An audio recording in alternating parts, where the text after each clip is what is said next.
What is up, everybody? This is Rebecca Johnson of Supergirl Radio. We're going to get here started officially here in a minute when Morgan hops on.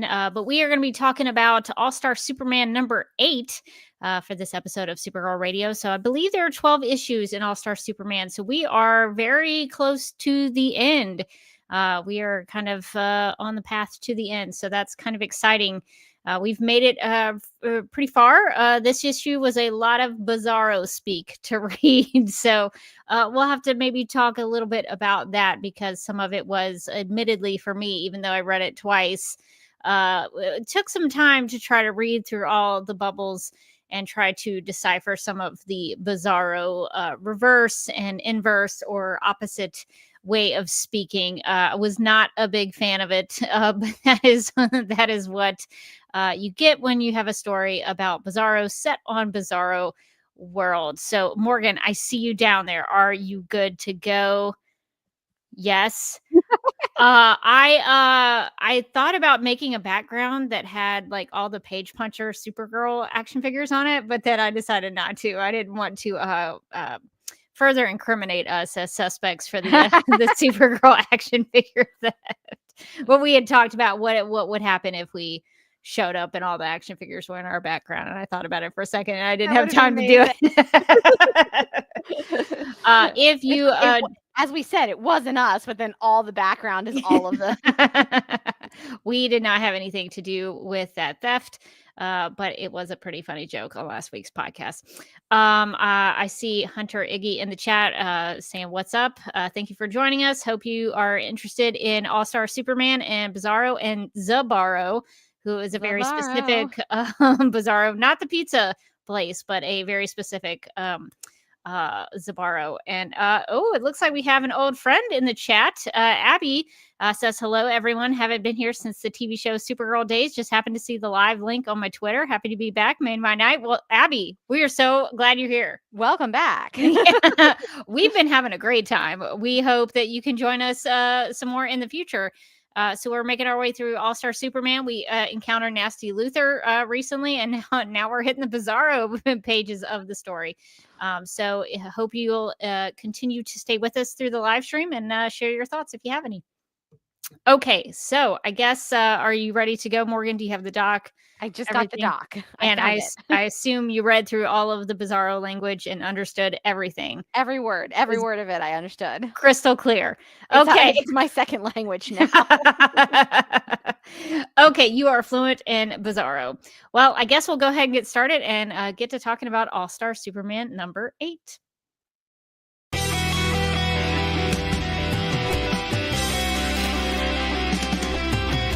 McGurk! I love typing. Not mess with my Google Docs, Meeksy. Supergirl Radio is going live every night of the week. How do you like it? Is becoming a human burrito a plus or a minus? I don't know. It does seem snug. I mean, they say you are what you eat. Kira. I love that. So I do a podcast called Supergirl Radio, and one of our segments is Lena Luthor, Boardroom or Ballroom, because she looks like a boss in this coat.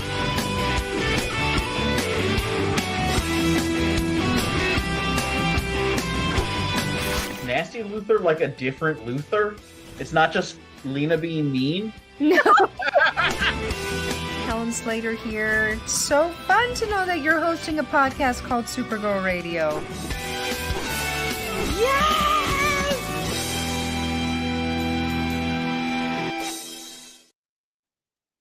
Welcome to Supergirl Radio, your source for all things related to the character of Kara Zor-El. My name is Rebecca Johnson. I'm Morgan Glennon. And for this episode of the podcast, we are live and wired to review All-Star Superman number 8, which was written by Grant Morrison with pencils by Frank Quitely, digitally inked and colored by Jamie Grant, and lettered by Phil Balsman and Travis Lanham. We don't have a lot of news this week. I may hold off on the Superman Celebration guest announcements because I don't know if they're finished announcing people. So we'll hold off on that. There is a Supergirl guest.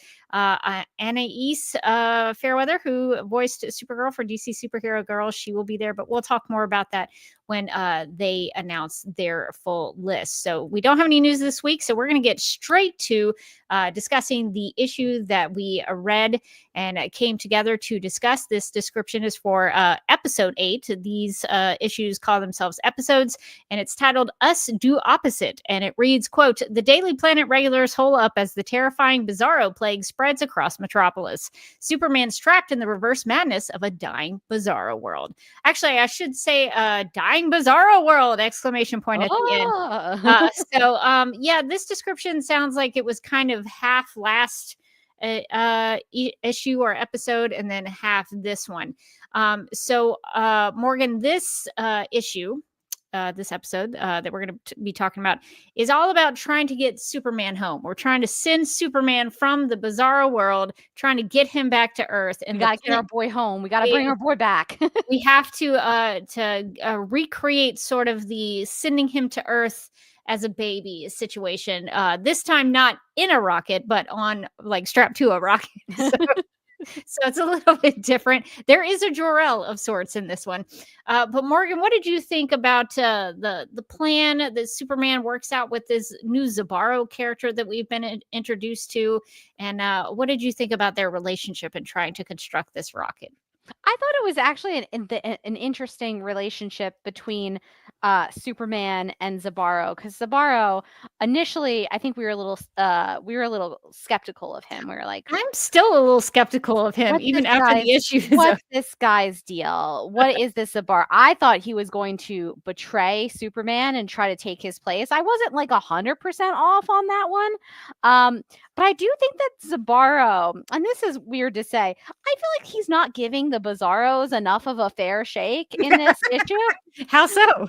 Because I'm here to defend the Bizarros. I love it. I'm here to defend their culture. Yeah. I'm here to defend their beautiful souls. I think Zabaro is just like, no one here understands me and everybody hates me. But I don't think that that is true. I think that they are just like, he's sort of like Belle from Beauty and the Beast. I don't think that townsfolk hated Belle. They're just like, why is she reading? What is books? And that's sort of how they feel about Zabaro.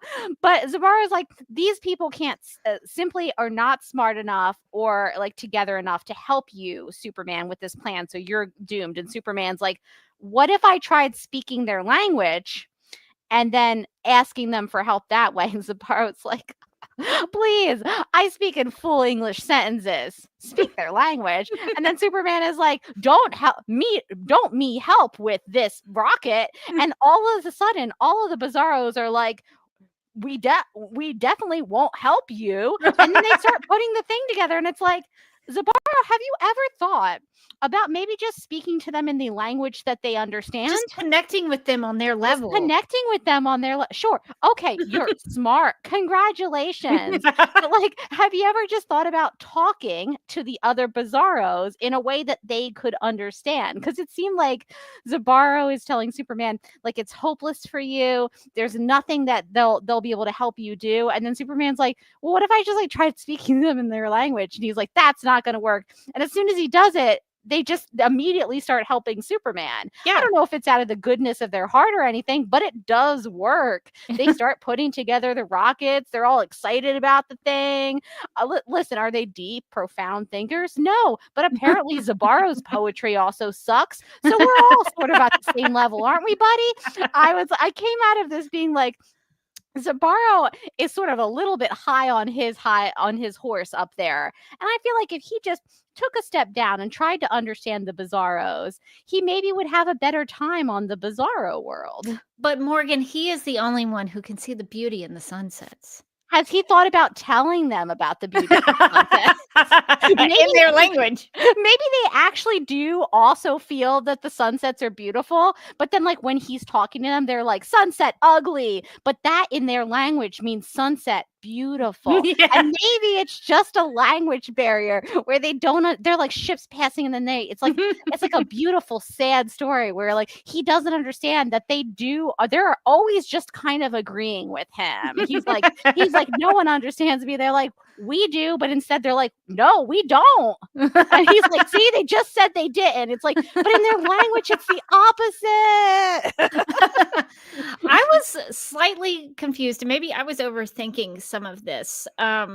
Because at some point when I was reading, I think the first time through this issue, I wondered if Zabaro was speaking their language, but just on a more sophisticated way. Because then I got really confused because his speech bubbles are still like, aren't Still they the black speech bubbles? And that could just be that like their Bizarro world speech bubbles. Maybe that's the delineation. Maybe it's like the Bizarro accent, like like when you go to the South and you're like, oh, this is a fun accent, right? Some people are still gonna speak bad, but some people will speak fine. But it's all going to be a sort of variations of the accent. Maybe this is the Bizarro accent. I don't know. What's that Virginia accent? I forget what it's called, but the Virginia accent is very a good Southern accent. But it's just like when you go to the North, when you go to New Jersey. Exactly. I remember talking to somebody one time, and she was like, "Can I just say I love your accent?" And I was like, what do you mean accent?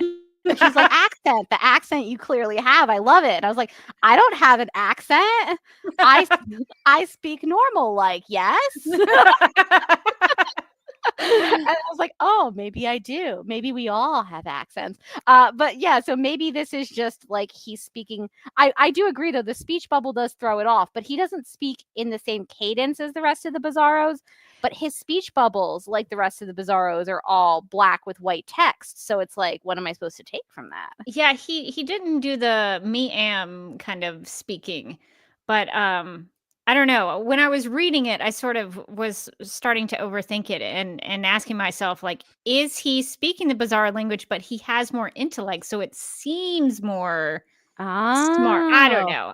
Because then I started to like read his language, like his speech bubbles, and I was thinking, is he speaking it backwards, but like he says it intelligently? I started to like complicate things in my mind. And so confused. That because at the end I was really confused about Zabaro's actions, because it seemed like he wanted to take Superman's place on the rocket. Yeah. Because he really didn't want to be on the Bizarro world anymore. And then all of a sudden, he just kind of didn't. Like, Yes. Superman kind of just, like, talks him out of it, I guess. Sort of, yeah. I would say my favorite, like, my laugh out loud moment in this comic, which was not supposed to be funny, is on the pages where Zabaro gives Superman his writing. We don't know what it is. In my mind, it's poetry, and it's very bad. But it could be any kind of writing, and he gives it to Superman. He's like, "Would you look at this?" And Superman's like, "Oh yeah, it's yeah, it seems pretty good. Pretty interesting. Interesting stuff." So you should keep writing. You know what? Until it's good. Keep at it, bud. Keep at it. Just like the most condescending compliments you can give another person. And then he's like, you know what's really weird though about this rocket you're putting together? I just kind of noticed it like just right now. Seems like it's only got enough room for one person there. And I snort laughed because this is such a like Silver Age Superman thing to do, to like get a bunch of people to help you make a rocket that's saving only yourself. That is a very Silver Age Superman thing to do. And that panel where Zabaro says there's only one person, like he looks sinister. He looks like he's thinking about trying to take the place of Superman. He's kind of like looking off to the side. It almost plays for comedy, honestly. He's like looking off. He's like, yeah, just like one little thing. It looks like there seems like there's only one spot on the rocket. Feels like what we were discussing was you like saving us all. Or at least me. Or me. Remember how I told you about like my conflicted backstory and you said that you understood? Felt like we were coming to some sort of I felt like we were bros, right? Are we not broing down? Didn't you like my poetry? So yeah, that moment made me laugh really hard. Superman doesn't even pretend like he's gonna take Zabaro either, which is you have to respect. He's just like, nah. Yeah, you're right. It's just the one spot.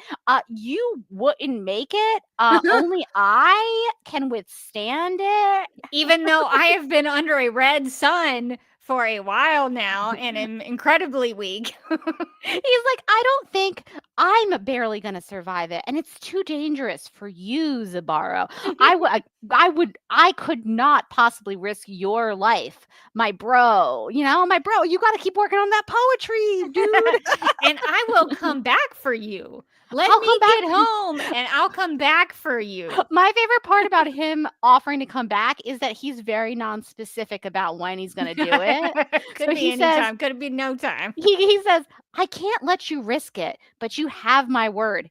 If I get home safely, I'll find a way to contact you here in the Underverse. And one day, I promise we'll meet again. He didn't even say one day I will take you to Earth.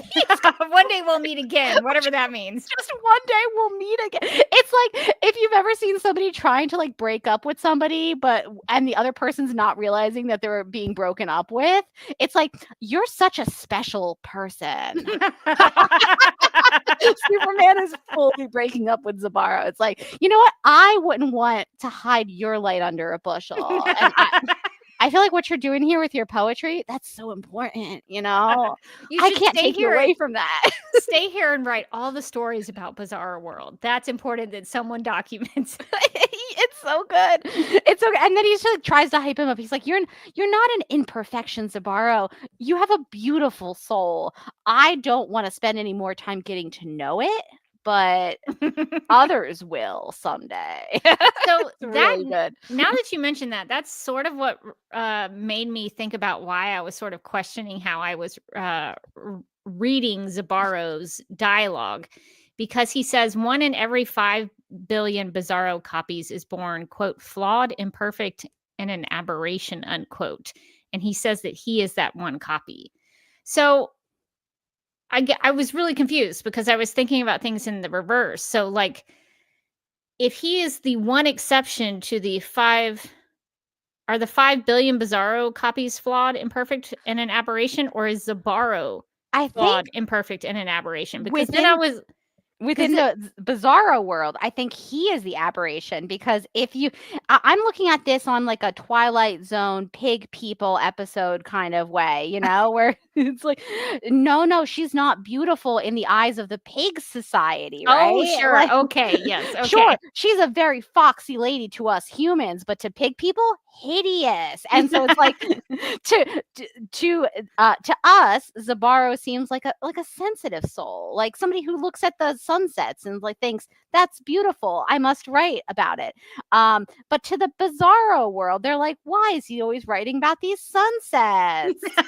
Let's make more fun stuff out of trash. Like to the Bizarro world, he is the imperfection. He is wrong in some way. Okay, because that contradicted how Zabaro was behaving, that he was highly intellectual, that he was creative and sensitive and understood what was going on and could communicate with Superman. So I was like, how is he imperfect when he seems more perfect than the Bizarro? So then I started like questioning everything. I was like, wait, have Are I the been reading his Bizarros the dialogue the whole wrong the whole time? So yeah, that was what it was. I was trying to remember. It's like, to the Bizarros, he is the glitch in the machine. He's Yes, the okay. imperfection, because the whole Bizarro society is just all these sort of shambling people like, me no am sad. And he's like, a summer's day. Shall I compare thee? The Bizarro lady's probably like, no. You know, it's like, I don't know. So he's like the thing that sticks out, because the way that the Bizarros are made, apparently everyone in, however it was like millions, there is like a flawed, and the flawed one in the Bizarro world, which is everything's extra, opposite. So like in the regular world, it would be like Bizarro would be the flaw, but in the Yes. Bizarro world, a like very articulate Zabaro is the flaw. So I thought that was kind of interesting. And he's like, his whole perspective is just very like, I don't fit in here. Like, I don't know how to connect to these people. I don't really, but it feels also like because he is smart, because he is more sophisticated than them, he doesn't put in any effort to try to connect with them. So he's like, I couldn't possibly connect on this world, and that is my cross to bear, and that is my burden. And then Superman, who has all the same things as him, immediately is like, okay, I'll just speak their language and I'll just tell them what to do. And they're all like, whoop doo doo doo doo. And so it's like, if Zabaro maybe just tried to talk to them on their level, or tried to communicate in the way that they understand, maybe he could make connections on the Bizarro world. So I feel like I came out of this kind of sad for Zabaro, but like ultimately being like, I do feel like Superman maybe showed him a path forward. And Superman makes a comment that says, like, just the fact that Zabaro exists means that maybe the Bizarros are starting to become more intelligent. He's like, just hold out as evolution slowly, painstakingly takes. They're gonna get there one day. In a couple centuries, Zabaro. you will have to wait it out. You will have someone you can finally start that book club with. So maybe Zabaro was flawed and imperfect, because he made the mistake not communicating to the Bizarros in their language. So maybe he Yes. did have a flaw in our sense, in addition to the flaw of not being like the other Bizarros. I thought there was like an interesting lesson in there of being like thinking that you're so above people that you couldn't possibly connect to them. And it's like if he had tried to take some time to talk to the people, then maybe he would have realized that they had maybe some things in common, because it does seem like his Zabaro's, I think it's supposed to be like father, like Zor-El type father. Jor-El. So Zor-El, as we know, is Jor-El. Supergirl's father. Jor-El is Superman's Kryptonian father. So there is a Bizarro version of Jor-El named Lee Rouge, which is Jor-El backwards. And so they do come into contact with this character. So Morgan, what did you think about seeing this Bizarro Jor-El? I thought that he was a weird looking guy. But when he's talking about Zabaro having to go, like going on the rocket, he's telling Zabaro to go, but he's crying. And Zabaro is like, don't you see how they despise me? Like they want me to go. And it's like, I don't know. It feels like maybe he doesn't actually want you to go. Like he seems like he's maybe sad that you're going. Even though he's telling you that you should go. And also maybe you just walk around telling everybody that you're better than them and need to and don't belong in this world. And so your poor stupid papa is like, time for you to go. Like go be with the smart boy who just came here. Like I was like, I feel like he looks very emotional when he's sending you off. And I don't feel like he would feel that way if he despised you. I feel like you just need to get like therapy on the Bizarro planet. And then like, this is going to go okay for Zabaro. So do you think Zabaro didn't connect the dots that what the Bizarro said was actually the opposite of what they meant? That is also something I was feel like wondering he should have known that. It feels like a very basic part of Bizarro culture is that they're always saying the opposite of what they mean. And also Superman like immediately realized how to speak to them, being like, don't make this rocket ship. It won't be a really cool thing that you'd all love to see. And they're all like, yeah. Like he's like, it will be a huge waste of time. Yeah, exactly. And they're excited to do it. He's like, the Bizarros and no celebrate all night. Bizarro's like, we love to no celebrate all night. It's like, yeah, it's not that. I mean, it is hard in your mind to be like, wait, what are they saying? Which I think was like my biggest hurdle with this issue was trying to like translate the Bizarro in my mind. It was so unpleasant to read this issue. So unpleasant. Yes. So I was glad Zabaro was there, because otherwise it would have been really rough. There was at least like two people speaking in ways that I could understand. Yes. Everybody else was like, I was like, oh my God, slow down. What? Oh my God. It's like Pig Latin, but worse. I think that is the whole reason, in my opinion, probably why Grant Morrison created Zabaro, is because he knew that he couldn't just have Superman on Bizarro World with that language the whole time, because it would be very frustrating for the readers. So I think the Jor-El thing is interesting, because I also had questions for you, Morgan, about so they keep talking about this event called the All Night, which is a thing that happens on Bizarro World. Let's see. According to Zabaro, the All Night is when the Bizarros return to the frozen sludge. And I wasn't quite entirely sure what that meant. And also during the All Night, when the Bizarro Jor-El, the Lee Rouge, I guess he dies. I don't know what exactly happens to him, but they're singing like the Star Spangled Banner in like reverse or the opposite while this is happening during the All Night. And I was so, since we've been talking about Bizarro culture, I feel like this is a big celebration for them. This is like their biggest holiday. And I understood none of it. I didn't know what was happening, why they were doing it. What is the frozen sludge? I don't know. Do you have any light that you can shine on this? This was incredibly confusing to me as well. Okay. I initially thought that like basically what was going to happen was that the Bizarro planet was like going down into the underworld or whatever it is, the underverse, and they were all going into the sludge, and that meant that they were all going to kind of deconstruct because they're all kind of like they all look kind of like clay type people, like little blobby people, like blobby little, people.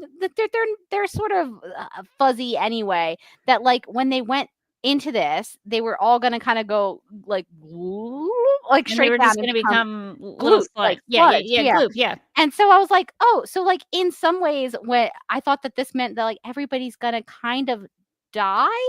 And then that's why I thought that everybody was on the same page as Superman about making this rocket. And so I was like, oh, Superman's going to make this big spaceship and we're going to save the Bizarros. And then we get to that page where Zabaro was like, hey, Superman, so funny. Don't want to like bother you too much. But I just noticed there's always seems to be room for one. And I thought that was even funnier because it means that he's like leaving them all to become sludge, which seems particularly harsh. Which also makes his promise to come back for him someday feel pretty meaningless. Empty. Yeah. But then at the end of the issue, he is saying like, you know, keep working on your writing. You really got something there, kid. Very condescending way of giving him compliments. And he's like, you know, it looks like you're all getting smarter. And like, I think that you guys can work together on this planet to really do something. It's like, well, I guess then they don't become sludge, right? Because like Superman seems to be talking to them as if they're going to survive this sort of downward into sludge situation. Unless maybe they like becoming the sludge. It does seem like they're pretty psyched about that aspect. So, okay, so this is where I guess the Lois and Quantum scene comes in because Mr. Quantum is talking to Lois. Lois is wondering what has happened to Superman while he's been on Bizarro World. And Quantum is trying to explain to her about the sort of monsters that attack them and what Superman has experienced with the overexposure to the sun. And he kind of drops the bomb that like Lex Luthor planned to kill Superman. And Lois gives kind of a no reaction to that. I thought it was kind of strange. Just like, Yeah. Curious. This did not change her like any thoughts about her relationship with Superman whatsoever. She didn't shake anything up, bothered. really. No. But in this, there is a like a would it be like a 3D kind of model of I guess the Underverse where we see the Bizarro cube world go down. So does it get to the like I guess if they get to the Underverse all the way it then becomes sludge. But the thing is, the last panel of the comic some people do look like they're sludge. Never mind. I was gonna say the last page of the comic is Zabaro waving to Superman. Right. And there are some people who still seem to be alive. There's like the Bizarro Flash. There's the Bizarro. I think that's Green Lantern. And then this guy who's just kind of thinking real hard. And then Zabaro. But then the people down here do seem to be sludge-like. Yeah, and the Statue of Liberty there that's on the is on its side because it's sludging. It's not looking great. So I guess what is happening is everybody's sludging. Does that mean that Zabaro is going to turn into sludge and then are they reborn? I guess it comes back up. Is Zabaro no more? Is that it for Zabaro, or when the Bizarro planet? when the Bizarro planet comes back out of the Underverse, does everybody just kind of pop back up like bears that go down for slumber? Just hibernating, They're just hibernating. They're like, our sludge period, a great time when we get a lot of quality rest in. I don't know. It's so. I wish that we had more details about the Bizarro planet, about like this sludging, what happened. And it did seem rather callous of Superman to be like, yeah, I just don't think I can take you with me. Even when Zabaro's like, I am willing to risk everything. I'm willing to potentially die. Could you maybe just strap me on like the other side of the rocket? Or and I mean, he's there's like, a ton of room on the backside of the rocket. Superman's like, it's like I like to travel alone, kind of. You know, I like my leg room. And it's like, I don't need you crowding me. Listen, I hear the sludge is a great experience. You know, like it's like a mud mask, but it's your whole body. Yeah, it does seem like extra cruel that Superman is like, I just gotta leave you here, buddy. So I have a question. If Superman still existed on the Bizarro world during the All Night where they become frozen sludge, does he also become frozen sludge? That is, I think that was the risk, is that Yeah. Superman was gonna get sludged as well. I think what was happening was that Superman was like dying. He lost his superpowers. Yeah. And then towards the end, he was like too weak to move anything. He was like bleeding from his nose and Under his a red sun. eyes. That seems always bad when you're bleeding from your eyes Yeah, and that can't be good. No. your ears. He was legit going down. But so I do think that if he had stayed, he would have just died. But potentially he would have also sludged. I have a lot of questions about the frozen sludge and the I All just Night. want to know more about the sludge, the great sludgening. Yeah. So I guess whatever happened to Lee Roge would happen to maybe all of them. I don't know. The Lee Roge, the Bizarro Jor-El, he is supposed to make a supreme sacrifice for his people. What it did for them, I don't know.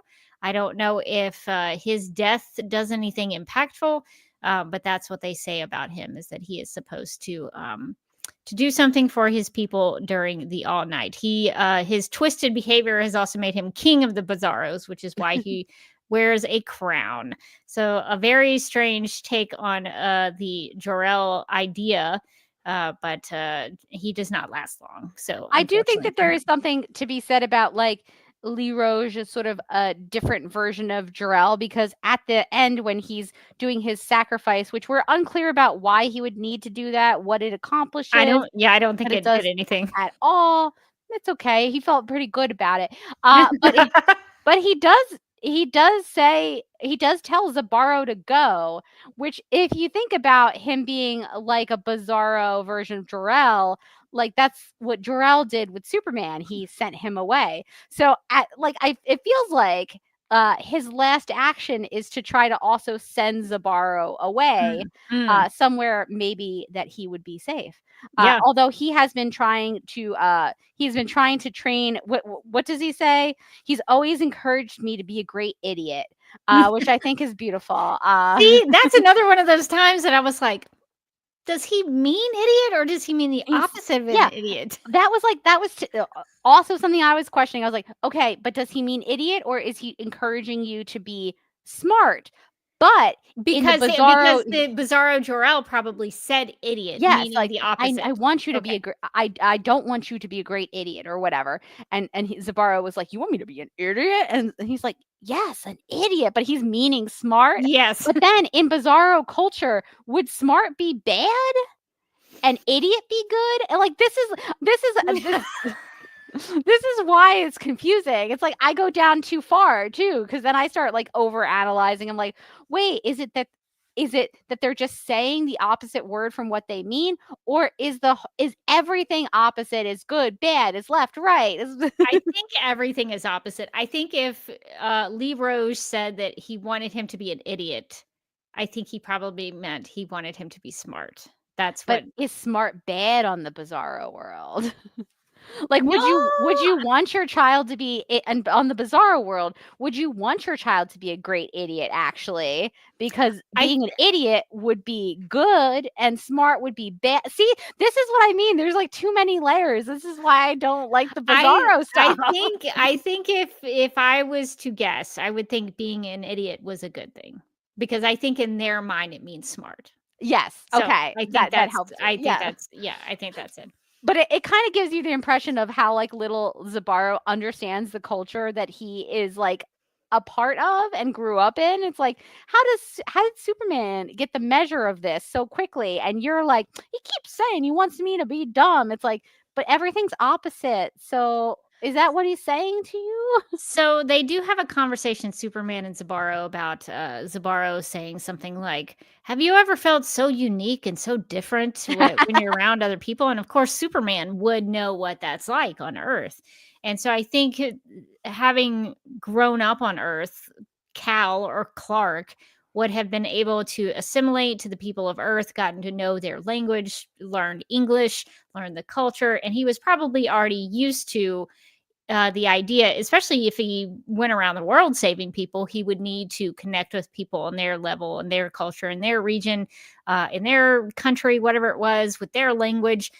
So he probably, that would have been like second nature for Superman. But for Zabaro, he had never had the chance to do that. And so this was not something that he did very well.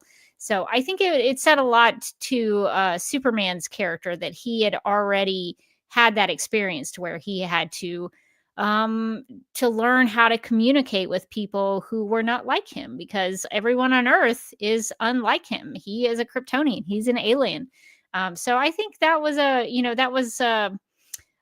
not so much. I felt like that was text instead of subtext. I felt like that was pretty much the idea of the issue.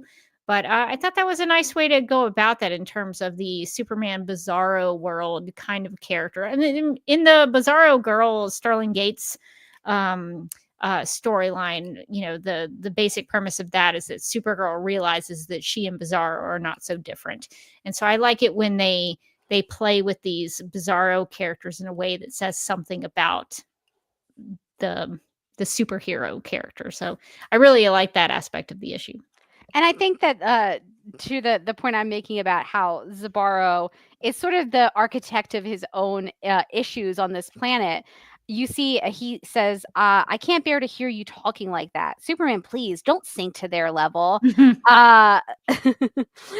I thought that was interesting, too, because we're sort of seeing a different side of Superman. So Zabaro, as much as he understands Superman in the way of being very unique and being an outsider, he doesn't understand what Superman's power is, which is the ability to like love the people that he's around. Like he loves humans, he loves human culture, he's learned human culture, he feels like a human because he grew up with these humans.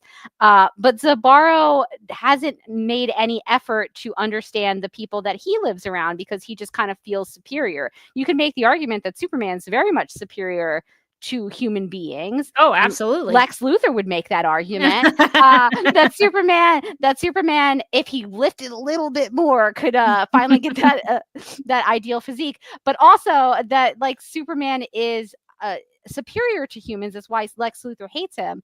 But Superman wouldn't make that argument. Superman would say, no, I'm not. Like, I'm just like you guys. But Zabaro would make that argument. And so I do think that Zabaro in some ways is very much a Bizarro Superman, because it's like a Superman that landed on Earth and was just like, look at these dum-dums. I'm never talking to them. And even when he sees Superman talking to the Bizarros in the Bizarro language, his first response is not like, oh, look at you, you figured out how to talk to them. Look at, they are building the rockets. It's, oh, don't debase yourself by talking like them. It's like, I wonder why no one likes you, Zabaro. He sees all the Bizarros as beneath him.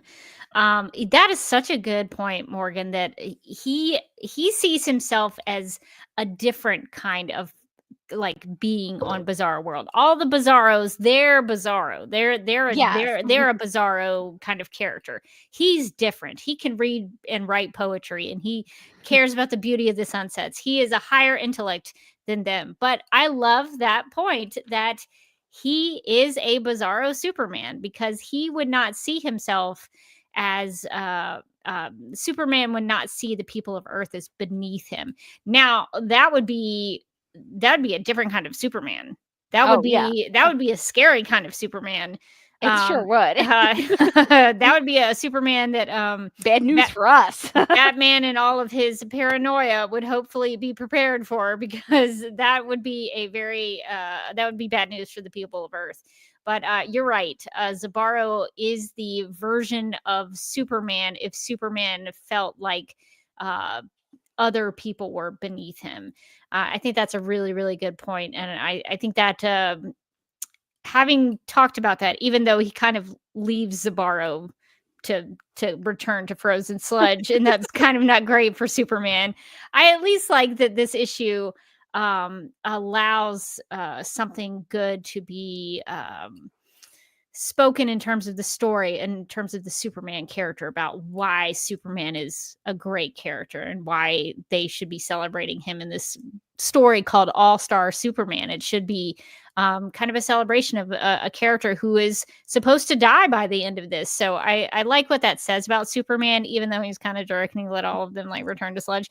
But I think it's a cool thing to say about Superman.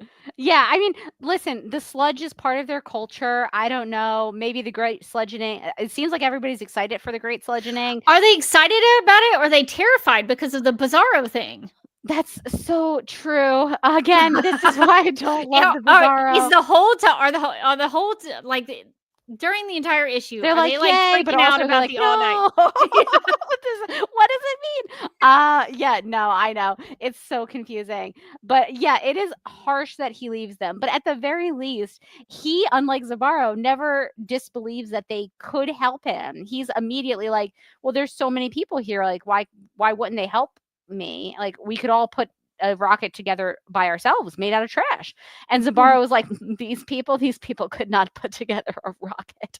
And then immediately they put together a rocket. So Superman is really vindicated in his belief in other people. Like, you can see that Superman, even these crazy Bizarro people who in the last issue tried to take over Metropolis and eat everybody's faces and whatever, Superman like looks at them and is like, you know what? I see the good in you guys. And because he believes in them, they all put together a rocket, they have a great time, and then they turn into sludge, as is their way. What they are able to achieve is quite something. Good thing that Superman was there, though, because he's the one who makes a crude single shot ion pulse engine from garbage, and all he needs is a heat source to activate it. So it's a really good thing that they were able to use Superman's intellect there to to create the engine for the rocket to get him off the Bizarro planet, because that seems quite complicated in my mind. So I think that says a lot of good things about Superman. New Rachel in the chat asks, have we talked about the Bizarro Justice League yet? So maybe that's something that we could talk about, Morgan.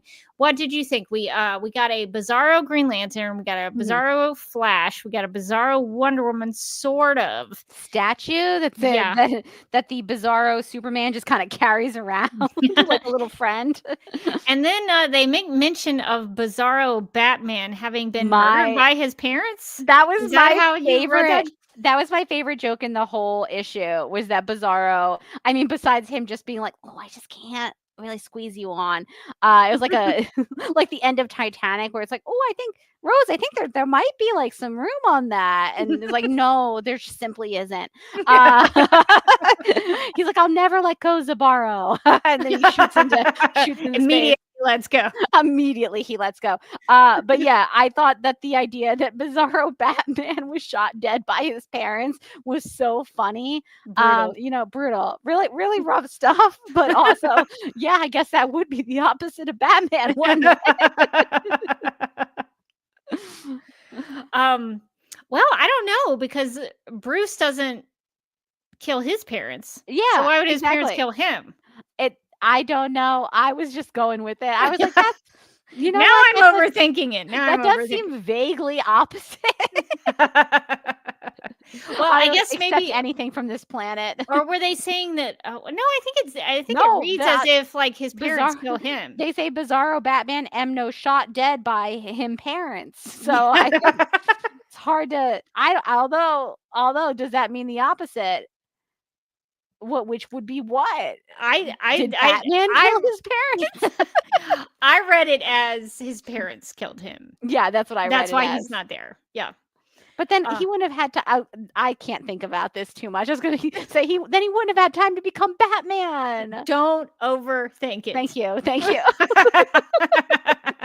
But you're correct. You're 100% correct. The Flash says that he's super slow, but he's clearly not, or is he? I don't know. Again, I can't tell if they're just speaking in the opposite language, but they actually are what they're saying. So like, if the Flash says I'm super slow, he's obvious. Is he very fast? He means he's very fast, I think. Or is he super slow? Because wouldn't the opposite of the Flash actually be super slow? This is what I mean. Yes. I start crying. I just start crying. I'm like, why would the opposite of Wonder Woman be like a little concrete doll? It doesn't make sense. I don't know. It's very strange. They say when they talk about Wonder Woman, they say Bizarro Wonder Woman and beautiful baby turned to ugly cheap clay statue. She am no good team player. Did they turn her into this statue? And also, she's beautiful baby? What? Well, maybe baby means grown woman. Maybe grown woman. I was like, this is like the way I talk late at night when I want somebody to go get me a bubble water. Like, I'm beautiful baby, please. I can't. I don't want to get off the couch. But yeah, I don't understand why the opposite of her would be a clay statue. No, neither do I. But and but it's it never sounds like explained. she was a team player though, which sounds right. She was. That's true. She was a good team player. I like that. Superman is like, they're the exact opposite of my Justice League. They're useless. The real Justice League is efficient, but the Justice League here are inefficient because the Green Lantern can't even do anything with his ring. I know, that's true. He's like, I can't think. I think of everything, which I do feel like is kind of like an issue that I also have. So I really related to the Green Lantern when people are like, "What's your favorite movie?" I'm just like, all movies. Start sweating. What's your favorite band? I don't know. I like them all. And I just start crying. So I would also be a really bad Green Lantern. I think. Did I just hear that you liked Green Lantern in this? Oh my God! That's what I heard. That's Rebecca, what you know why this is, because this is the Bizarro issue. This is the opposite of Green Lantern. Of course, I love Green Lantern in this. We are the Bizarro Morgan and Rebecca reading this as well, probably. We should have like flipped our screens to be the opposite. I see Rachel says, gave us a little insight on the Wonder Woman thing. She says, Diana's original origin story was that she was made out of clay by Hippolyta? Is that I always say Hippolyta. Hippolyta. I think most of the time it's Hippolyta. But I think Hippolyta is what they say on the DCAU. Oh. So I think it's been pronounced different ways. I feel like Hippolyta sounds more right, though. Hippolyta sounds royal. Exactly. Hippolyta is like a hippo?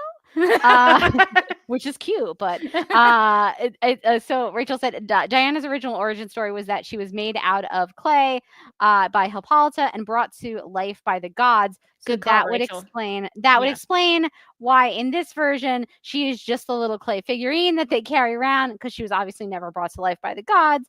That makes me more sense, because I honestly did not understand the Wonder Woman thing at all. Now that you mention it, New Rachel, I think that is correct.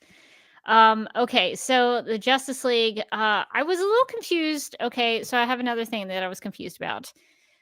So the Bizarro Flash comes in with a lit match as if he's going to light the rocket. Yes, I didn't understand this at all. And then Zabaro has the match as if he's going to light the rocket for Superman to go out. But then it looks like he blows it out. Yeah. Okay. I think he does that by accident. Okay. But the point is that the match goes out. Yeah. But then how does the rocket take off? Is it the fire with the Lee Rouge? I got so confused because I thought what was happening was like, I really overthought this. I thought that what was happening was like a Flowers for Algernon situation where Zabaro was like devolving in real time, because he starts to say like for friend, and I was like, oh no, we're losing him. But no, I think he just said friend and accidentally blew out the match. Oh yeah, maybe. I thought they were going for a very different, more tragic version of Zabaro, where as it went into the underworld or whatever, he starts to lose the only thing that made him unique, his intelligence, and he starts to become just like the Bizarros. But then it was like they were like, oh, but then Superman's like, oh, don't worry about it, buddy. I got a backup plan.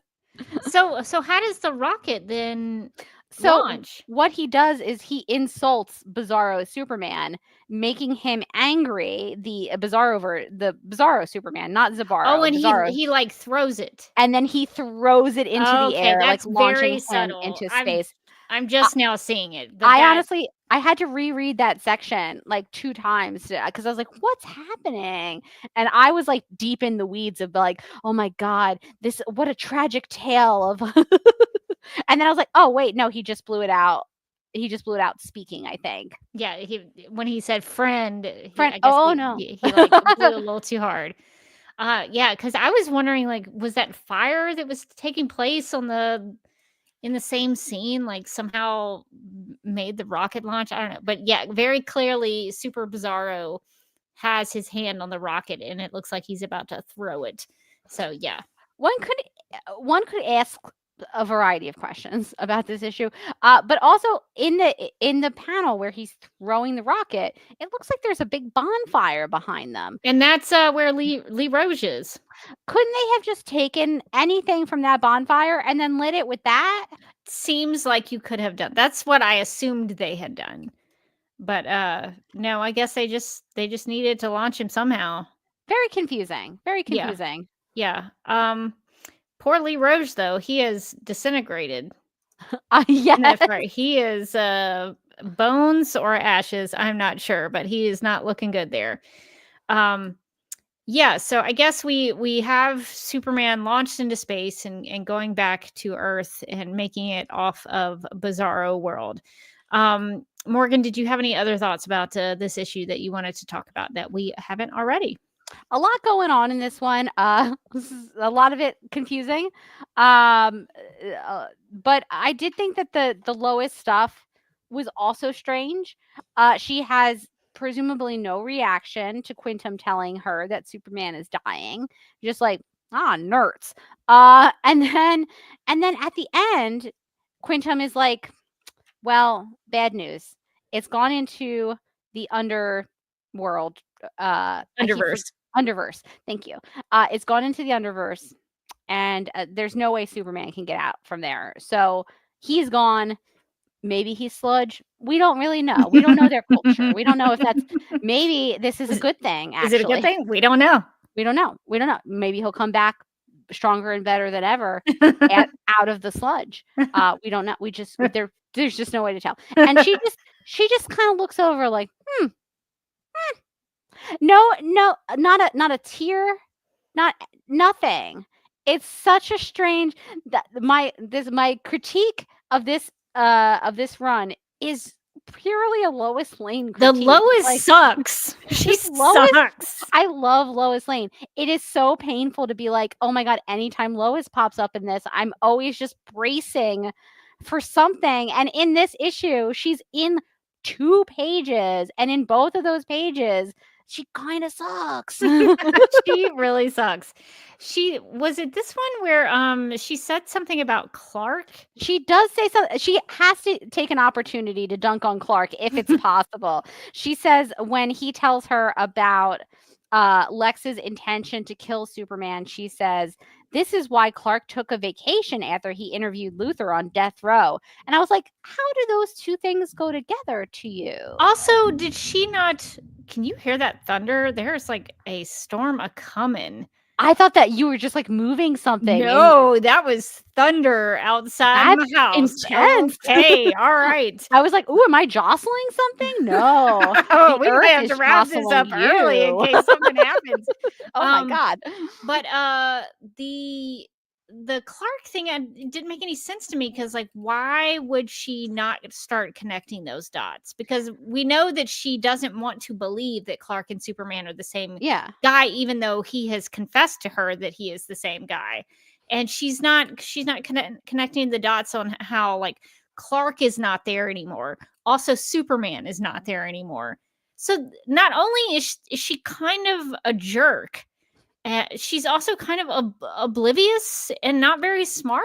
I don't know. I don't care for this Lois. I don't like this Lois. I can potentially take Mind the Gap's interpretation here. Mind the Gap says it reads like she's taking Clark's prank, quote unquote, more seriously. So maybe now that Quintum is telling her about how Superman is dying, she's starting to be like, well, okay, maybe this is why Clark took that time off after going to visit Luthor. Like maybe she's starting to take it more seriously that Clark actually might be Superman. So maybe she's trying to connect some dots. It's not very explicit. Like we're doing a lot of the work for the comic. I think it's a generous read. Yeah, which is my issue with a lot of these issues is that I have to do a lot of like, sure, maybe they're sludge, maybe they're not, right? Like maybe the sludge is a good thing. Maybe while as a sludge, Zabaro goes to a writing workshop. I don't know. His poetry is gonna be so good. Or is it gonna be bad? Or is it supposed to be bad? Who knows which way it's gonna go? But the next time Superman sees him, when he contacts him, he's gonna see him again. And they meet again, not in a way where he's like saving Zabaro or anything. Remember, he did not agree to that. But just like when he's like, the next time he bumps into him, he's going to be like, bro, what's up? Like, how's your poetry? Oh, you want me to read? Oh, is that a manuscript? Oh, it's a screenplay. Oh, that's so interesting. Yeah, I do know some people in Hollywood. I don't know that they want to read all of this though, Zabaro. It's so big. Oh, 2 parts. Interesting. I just like the idea that the Zabaro's like, as he's waving goodbye to Superman, he's like, "Don't worry, bro. I'm gonna grind it out. You won't even believe what I'm gonna have when you get back here. I got a whole treatment ready." I would love to read Zabaro's screenplay, his 2-part screenplay. Me too.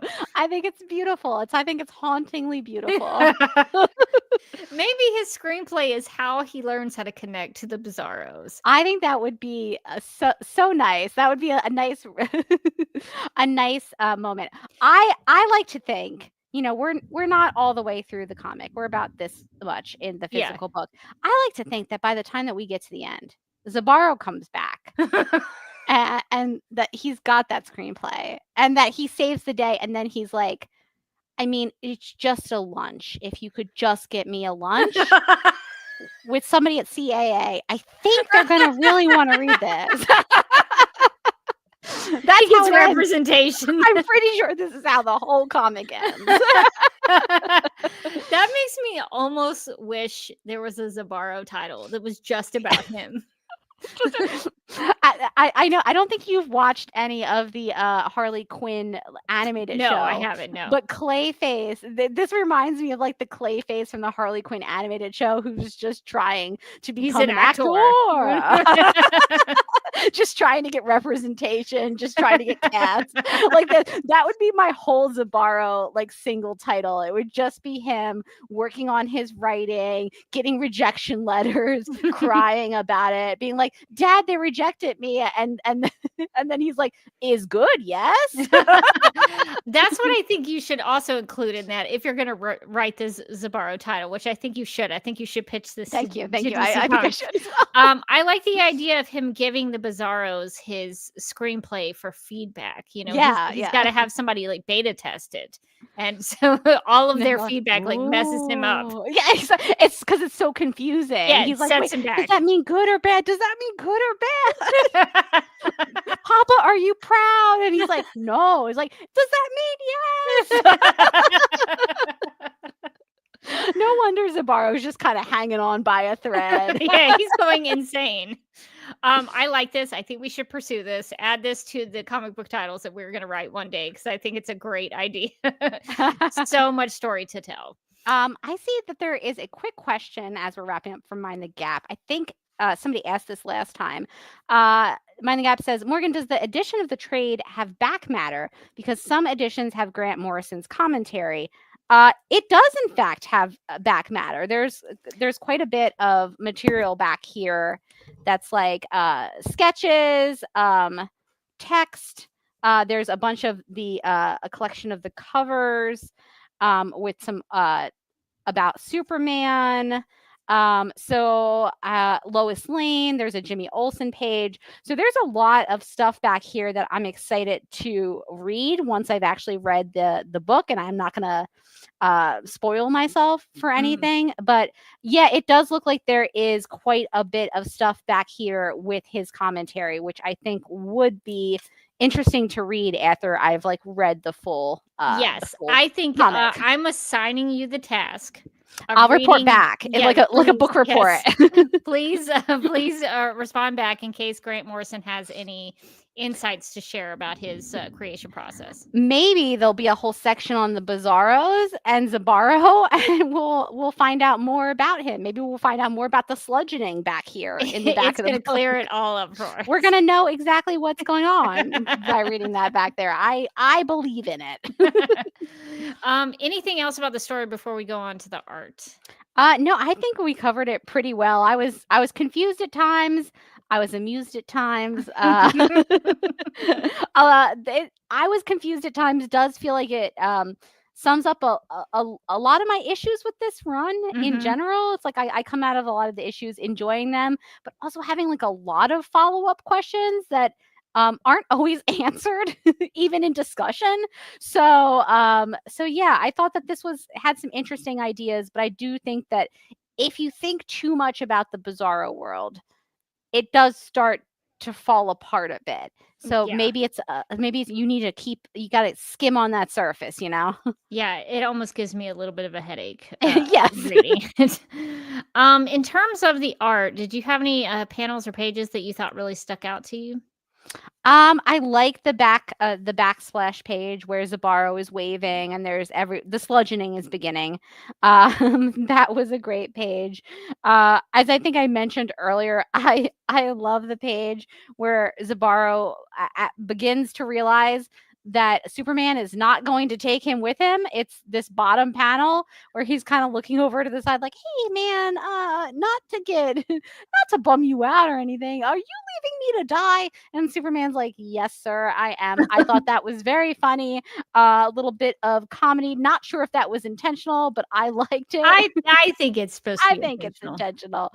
And I do like I like that the Bizarro planet, everything's very red, everything's very gray, everything feels like very different. And then when you flip over to the pages with Quintum and Lois, everything is very green and like single colors and bright.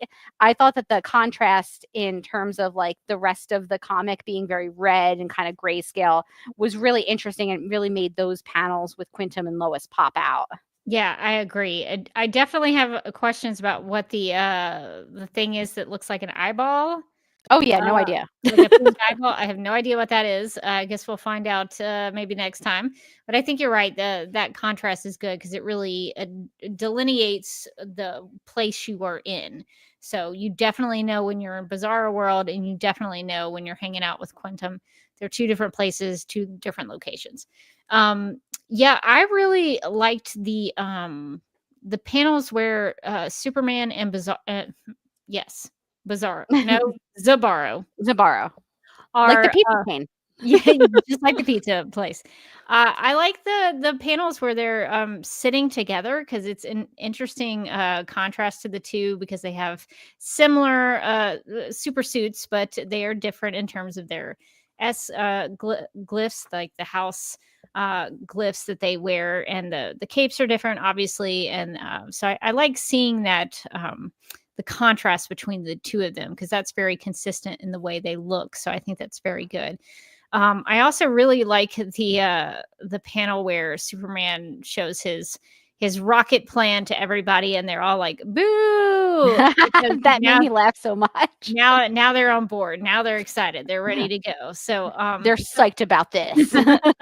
So I think there's some good panels in there. And some of it was confusing. like with the light, with the match and everything. It was hard for me to really understand. Not until you mentioned it did I really fully understand what was happening for the launch of the rocket itself. So I don't think I really understood it either. One of the things that I've been noticing reading this run is that reading this run and having a book club about it is the way that I would recommend you do it, because there's like at least one or two instances in every issue where I'm not 100% sure about what's going on until we talk about it, and then I'm like, oh, yeah. Yeah, I think it really does help to just like just really get into the detail of it and try to figure it out. So it does help me when we get together and discuss this, because you see something usually that I don't. So I do appreciate that. So this is definitely a series where that has been very helpful. Yeah, I think that sort of does it for me on the panels and the artwork here. So kind of confusing, but I did appreciate getting to see some of the backwardness of the Bizarro world. Well, Morgan, just kind of overall thoughts as we wrap up here. Are you glad to be out of Bizarro world? You know, there's so much more I want to know about it, but I did not enjoy reading the Bizarro language. It was very confusing to me. It made my brain hurt. So, just for that reason, I am glad that we are leaving the Bizarro planet. Good luck in their sludgeoning. I hope we see Zabaro again before the end of the run. But yeah, I would have been bummed if it was like, there's 2 more issues on this planet. I'd be like, no, there is not. Simply, No, I I quit. simply cannot do it. So I was glad I didn't have to read any more of the Bizarro language. Yeah, I would not have been able to do another issue myself. I was glad to be out of it and not have to read that anymore, because I really did have to slow down and Same. read those I was like, does this usually take this long to read? Oh my gosh, it was, and even if I read through it a couple of times, I still had to be like, okay, am I reading this right? So it was not easy to sort of translate those speech bubbles in a way that did not make my head hurt. So I'm glad to be out of Bizarro World. So I'm glad to be back on Earth, hopefully in the next issue. Well, I think that's going to do it for this episode of Supergirl Radio. If you would like to contact us, you can post a comment on our website at supergirlradio.com. You can email us at supergirlradio@gmail.com. You can like us on Facebook and follow us on X and Instagram, all at Supergirl Radio. And if you like what we do, we encourage you to give us a rating and write us a review on Apple Podcasts or anywhere you listen to podcasts. You could even leave us a comment on YouTube and Facebook if you would like to do that. Supergirl Radio is part of the DCTV Podcast and Multiverse of Color Network, so go check out those sites and everything that they have to offer. You can hang out with us as we go live and wired, usually on Tuesday nights at 9 p.m. Eastern, unless one of us has a conflict, and it's me this week, and probably also next week. So we'll probably do maybe a Monday again next week, just because I have conflicts on Tuesdays for the next 2 weeks. But usually on Tuesday nights at 9 p.m. Eastern on the DCTV Podcast YouTube channel. We are also streaming to Facebook at the moment, but it'll be up for a month, and Facebook is going to remove it. So if you want to make sure that you can watch it later, subscribe to the DCTV Podcast YouTube channel, and it will be there for you. DCTV Podcast also has a TeePublic store, so if you're in need of some new DC or DCTV or DC Comics related t-shirts, tank tops, sweatshirts, magnets, tote bags, pins, phone cases, pillows, or stickers, go to supergirlradio.com and click on the TeePublic store link at the top of the page. And since All-Star Superman number 8 featured Bizarro Superman, we have some Bizarro designs in the DC TV Podcast TeePublic store that we'd like to suggest. We don't have any Zabaro designs. Which is a shame, honestly. We maybe, I don't know if we can make one, but we do have a lot of Bizarro designs in the DC TV Podcast TeePublic store. So if you would like to represent the opposite of you, you could do that if you so wish. So please visit the store and check those out. We would also like to thank our Legion of Super Sponsors for supporting the Supergirl Radio Patreon. These people are Michael, Anne Marie, Yvonne, Nicola, Abby, Miriam, Nicole, Brian, Ethan, Majuba, Annie, Rachel, and Kit. And if you'd also like to become a Legion of Super Sponsor, you can visit patreon.com/Supergirl Radio. If you would like to check me out on the interwebs, you can follow me on the Vero True Social platform at Derby Kid. You can follow me on Instagram at The Derby Kid. I have a YouTube channel that I occasionally post some content for, and I totally missed my Easter deadline for the video I was going to post, but maybe I'll still try to get it up anyway at youtube.com/duckmilkprod. And I also do a travel blog with my brother at Oasis Room on social media and YouTube. So those are the places where you can follow me on the interwebs. Am I still here? Yes. Oh, Could sorry. you not hear anything? The power fully flickered out, like in and out, like On your end? dark to light. Yeah. Wow. Okay. And I just saw the television like reboot itself. Are you having a storm in your neck of the woods too? I did not think so, honestly. Because So I it know was I'm having a storm especially here. confusing. It's like your storm has reached out through the wires How? What to is it New doing? Jersey. What is It's happening? dangerous. I don't know. No, you are fully still here. I'm scared. You can find me somewhere on the internet at Mojodastic. You can also find me as a co-host on the Legendary Ladies podcast, where we just talked about Mickey 17, and we're a little bit TBD about what our next topic is going to be. We're either going to do a movie review, or we might be talking about an episode of Black Mirror. So the best way to check out what we're going to do is to subscribe. You can subscribe to our YouTube channel at The Legendary Ladies. You can find us legendaryladiespodcast.com. You can find us on Instagram at The Legendary Ladies, etc., etc. So you should follow us there. Can I make a suggestion for the Legendary Ladies? Absolutely. Okay, so a friend of mine suggested that I watch something on Max called The Curious Case of, and there's a couple of episodes. Do you know about the cat cult? Okay, so I have seen the ad for this, and I have not yet watched it, but I am curious. So there's the last episode of The Curious Case. Have you watched it? I've watched that I've watched 2 episodes. One of them is the story of Jodie Hildebrand, which is the Devil in the Family documentary, I think on Netflix. Yes. Okay, I'm it's watching that for sure. It's the story about that lady. Okay, perfect. And then there's also a story about this cult leader who I guess is like a front to like money launder or something.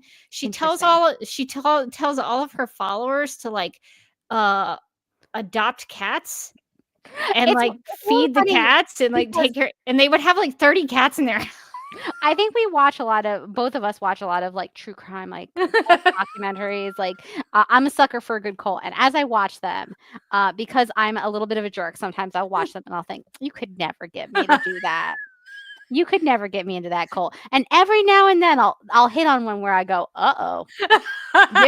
There, but by the grace of God go I.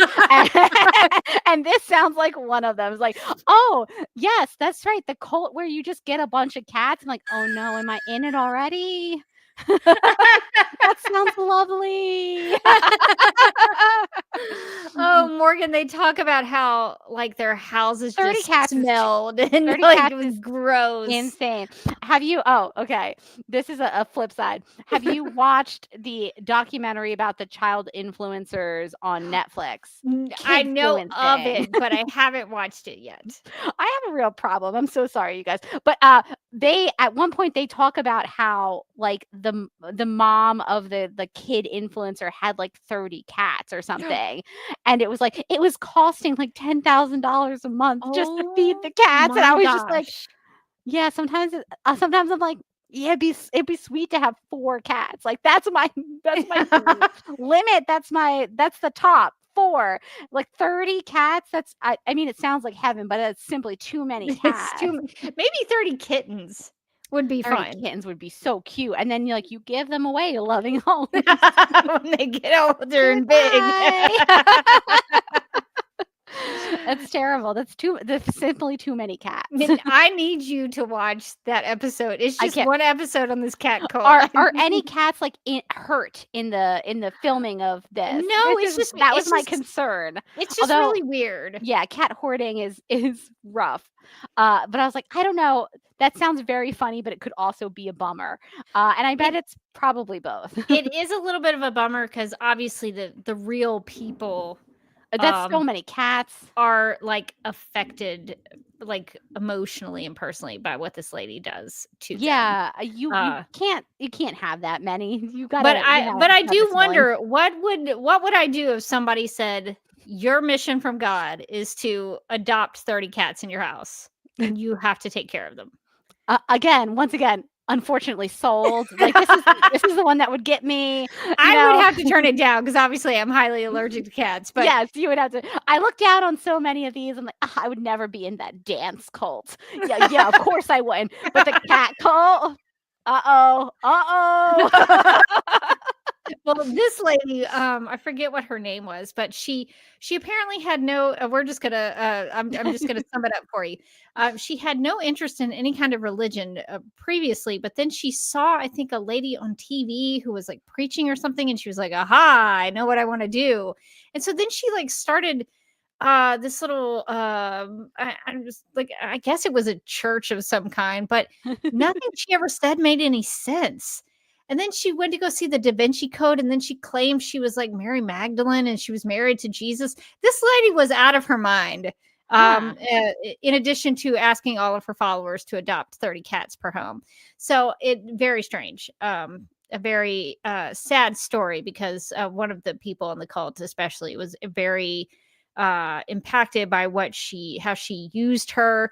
And then I think the lady who was in charge of that cult like tried to put a hit on her ex-husband and like, just really dangerous stuff. That's really great. Okay, I for sure have to watch this now. Yeah, I think it's called like The Curious Case of, and the cat cult is the very I have been one. wanting to watch that because it sounded like the various episodes sounded nuts, and I was like, oh yeah, these sound great. But I hadn't gotten to it. But I did, and when I was watching the trailer, they had like a little thing about the cats, and I was like, wait, what? So I guess I'll have to revisit that. I've been dying for some other like documentary some weird documentary stuff recently. So we definitely have to keep each other apprised of the new cult documentary stuff. And you should go to the kid influencing one. It's insane. I will have to check that out. Before we wrap up though, Stanley asked, when is the new Supergirl book coming out? It is coming out next month. So May, I want to say like mid-May, like 14th, 15th, somewhere. Yes, I believe mid-May is correct. So yeah, we will get to the new Supergirl book after we wrap up All-Star Superman. So be on the look for that. Well, I think that's going to do it for this episode of Supergirl Radio. But until next time, I'm still Rebecca Johnson. And I'm still Morgan Glennon. And we're relieved that the Bizarros took the chance to be lazy, good-for-nothing slobs.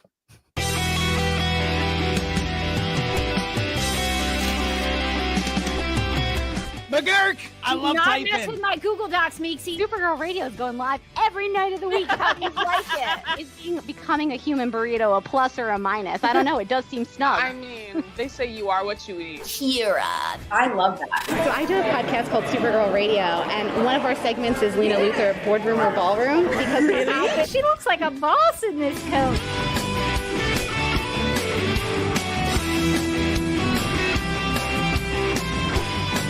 Nasty Luthor like a different Luthor?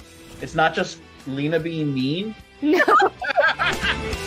Helen Slater here. So fun to know that you're hosting a podcast called Supergirl Radio.